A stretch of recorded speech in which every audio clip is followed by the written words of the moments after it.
Hello, what's up mga idol? Good morning, good morning, good morning. Latest update karon mga idol sa sitwasyon dito sa Negros mga lods. Bulkang Kanlaon mga idol. Ingunahan na ang panghitabo karon ditong dapita mga lods, no? So katong taga Negros, no? So amping-amping kamo dihang tanan mga idol, no? So ampo lang ta mga lods nga dili ni ingon nga mo buto og kusog kay mga idol or muda ko ang damage ni ini mga idol, no? Kay grabe kayo mga lods, taud-taud na ni nagsigi ingunahan ni mga idol. So muna siya makita niyo mga lods, grabe.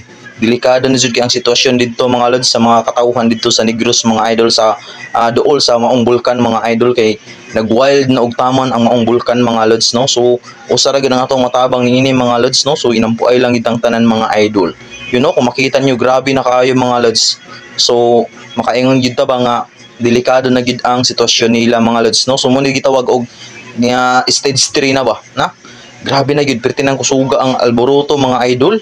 So yun, oh, kita niyo. So muna siya mga lods kung kinsa tong naay mga kaila diha nga taga Negros nga naa diri sa Cebu na moyo. Hala, i-update in town ang inyong makabana dito mga idol kung unsa ni sitwasyon nila dito mga lods, no? Lisod ba kay kung layo ta sa ato makaliwat mga idol. Yun lang po mga lods.